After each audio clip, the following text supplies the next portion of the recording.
the assumption behind our starting a lecture, a teaching, or an event by chanting is, in effect, a teaching that make the bed of the mind, or something like that. Prepare the mind for each situation. That the attitude, and again, I say the word attitude, and I remember, as I've said many times, it really struck me, what the heck is Sri Krishi talking about? And if I looked for one word, it was attitudes. Everything he was said assumed that the attitudes, an attitude is like, in an airplane, it's the angle at which you enter the airport or altitude or something like that. So the attitude is how you enter a situation. And I said the other day, or the day before yesterday, that I thought maybe I should speak about the 4 Brahmaviharas, and I guess 6 attitudes that accompany the 4 Brahmaviharas. And I was struck by, I read an article a while ago about, they tried to measure, that's great, we have all these tools to measure things now. So you measure what it feels like to have somebody hold your hand. Well, why not?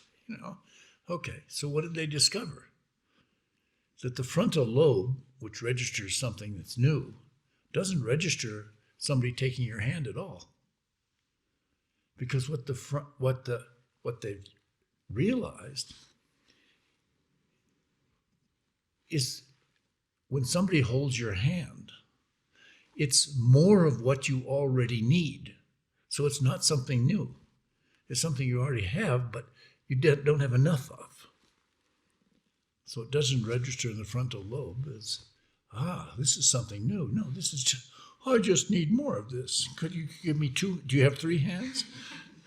I'm sorry, I only got 2, but And Casper, for instance, mentioned that he appreciated when I talked about, the feeling between 2 hands. And I said, just imagine the world is the other hand. So when you hold your hand up, as the Buddha does, he's assuming, or let's imagine he's assuming, that the whole world is the other hand. And the hand is just waiting for the other hand. So it doesn't register as something new. It registers, why didn't you put your hand up a little sooner? So the 4 Brahmaviharas.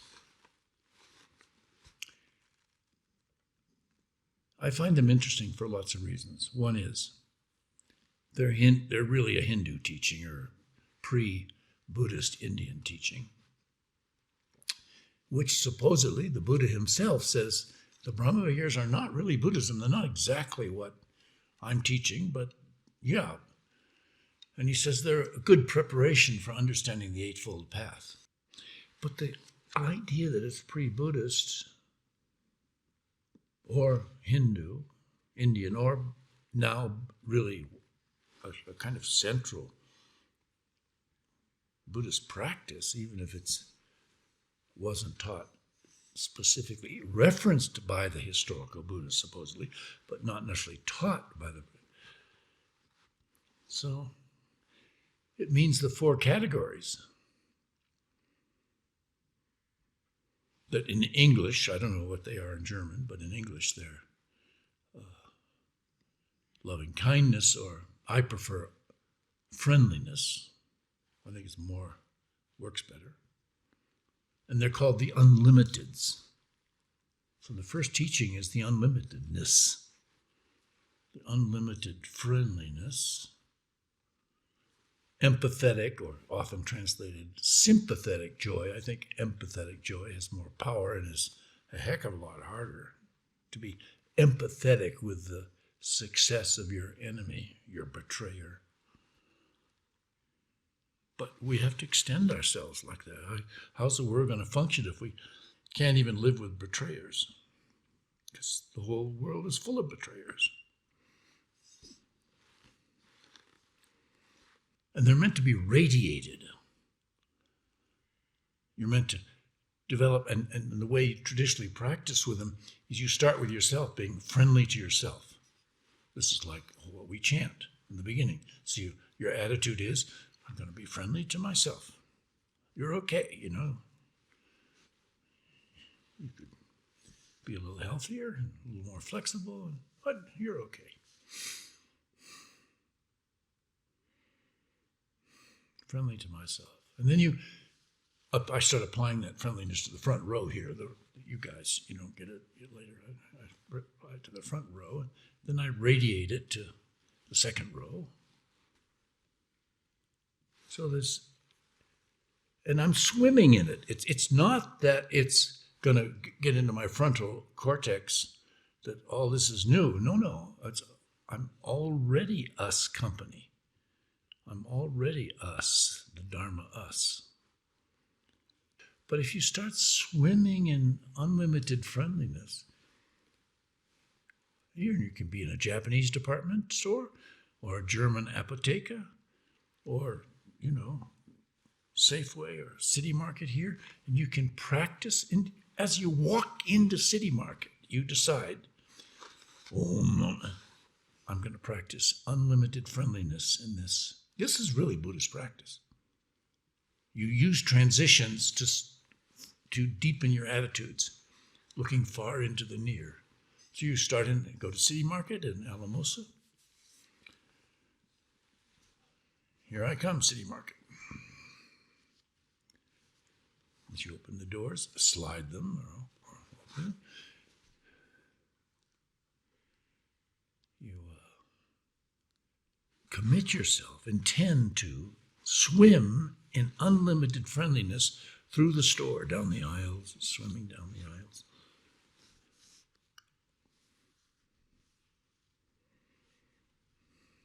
And then you try empathetic joy or sympathetic joy. But let's say empathetic joy. That you don't have any enemies in City Market, so you don't need to practice sympathetic joy too hard. But still, you can practice equanimity. And you can start defining equanimity as you want. It means what? A stillness or composure and you want to make it, as I say, like you feel your cheeks are part of the world and your body is the other hand of the world. The body is the other hand of the world. And you can, you can feel your spine or some kind of stillness. And then compassion. Compassion is very much like not something new. It's like the hand doesn't register anything new, it just registers more of the same. Or you can think, like we discussed the other day, this person in front of me is going to die. It immediately awakens compassion. They're going to die. Maybe they don't know it too much, or they're not living as if they're going to die. They're living as if, they're going to live forever.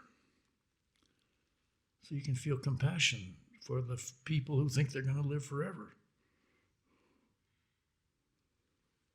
Like that.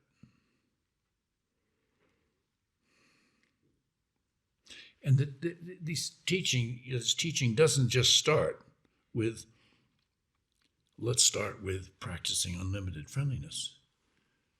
They're called the 4 Brahmaviharas, which means the 4 abodes, the 4 places in which you can live. So you're going into City Market, and you're feeling, or Safeway, you go into Safeway or the City Market, and you feel, I'm living in this abode of unlimited friendliness. That's the attitude, the bed I want to, the mental bed I want to make as I walk into the city market. So that the 4 abodes that you radiate, they're your abode, but you radiate it, and they're unlimited. So first you have to really create a mind, a radically open mind of unlimited openness. Epistemic openness. No categories. Just float into these categories. We'll swim together.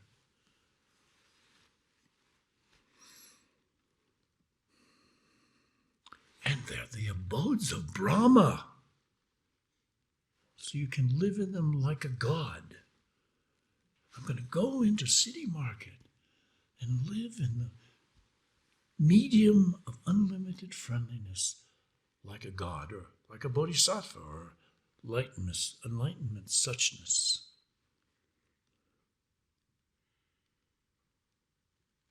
It all gives you something to do, you know. On the way to town. Thank you very much.